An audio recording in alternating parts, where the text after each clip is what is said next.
Hey everybody, I'm just gonna really quickly give a rundown of what the realistic projectile system has in stock. So let's start with calculate damage by speed and calculate damage by bone.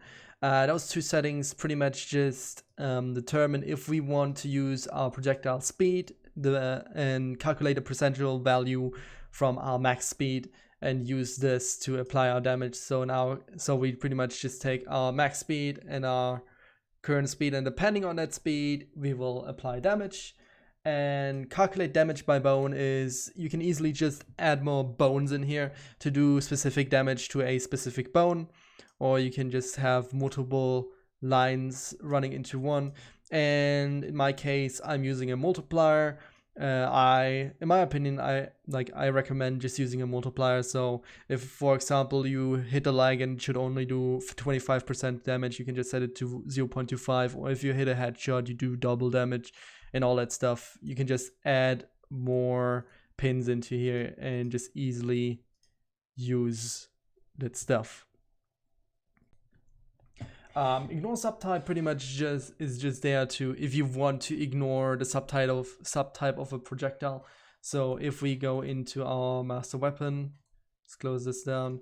In here we have like normal calibers, and then we have subtypes which is a high velocity version in my case. And with this we can just turn off if we want to ignore the subtype completely. So if we never want to use a subtype. Our next setting is to use low density threshold. Low density threshold takes the density of the hit material and checks if we should still bounce, or if a material is too low that we can even hit on low angles. So in our case we have debug on, so if we try to shoot through here, we see we hit the floor. But if we try to on a high angle hit the tungsten, we can see we bounce instead of trying to go through it. Next settings are pretty simple. Is if we want to show or not show a entry or exit material. In this case is if we hit a material and it goes through, it shows the entry and exit material. But if you don't want an exit material, you can just easily turn it off here. If you don't want to show an entry material, you can turn it off. And if you want to change any of those materials, you can just do so by simply changing those. And the next thing is just setting how long you want the decal to be alive. Next settings are our bounce settings. So the main thing is just if we want to have a bounce or if we don't. After that, the bounce divider is pretty much just a divider. If you, for example, divide it by 1, it will keep the current speed and will not lose anything. If you set it to 2, it will be only half speed, and it's just a general division. Down here is our bounce threshold. The bounce threshold depends on what angle we want to bounce at. So let's say we have a object and we stand. Okay, let's just show this really quickly. Log debug bounce. So let's say we have a 15-degree impact, like with show bounce, and even if we go higher, the bounce still shows. But in that 15-degree threshold, we always will directly penetrate. Otherwise, we will eject our projectile out towards the reverse normal direction.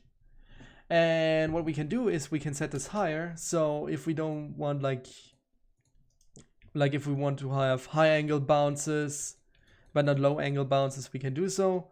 And we can even go into our materials and change those bounce settings in here. So we can set a custom bounce loss modifier and a bounce threshold, which we can activate in here if we want to use custom ones. Then let's continue with directional change. Directional change just modifies the location the projectile is heading. So let's say we hit a object with a 5-degree modification. So we can see it randomly chooses a direction X, Y, in X and Y, plus or minus, and then it applies that. So in this case, it was pretty straight, but we can even see like it went up, it went down, and then it hit the floor or went under it. So you can add angle-based like redirection, and yeah, so you can choose a random and custom angle, whatever you want. The project also includes around 40, I think 40 or it's 41 materials which you can just apply to any object and which will inherit realistic density for the use in the penetration system. And the last thing is just debug settings. We can draw our hit point if we, for example, want to visualize it a bit more and debug a bit. We have a hit point, so we can see it hit here, here, here, here, and here. And the last setting is pretty much logging our penetration information.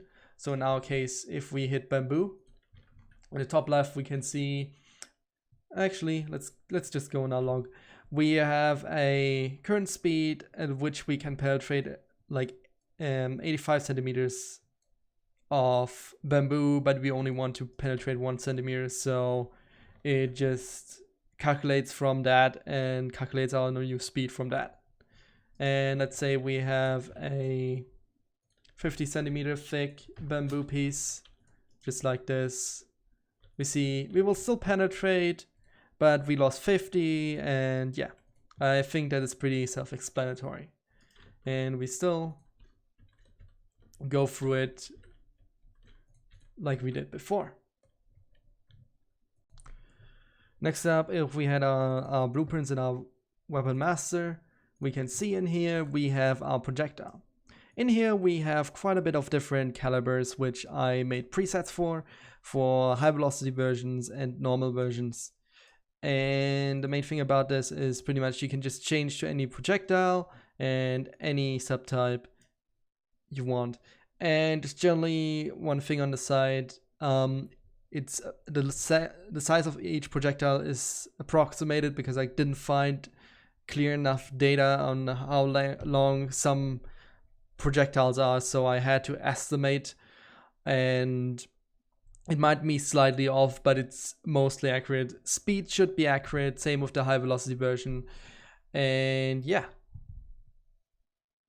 last thing is if I go into the character, we also have one other thing. I added a simple IK for offsetting the hand, but it's nothing special. I just want to include this. It's used, and the whole system is replicated, so you can use it to work on multiplayer games or whatever. That was also my main goal, to make it pretty much usable for as many people as possible. So yeah, that was pretty much a quick rundown of what is in this asset pack. If you have questions, the Discord is linked on the store page, or you can just contact me via email.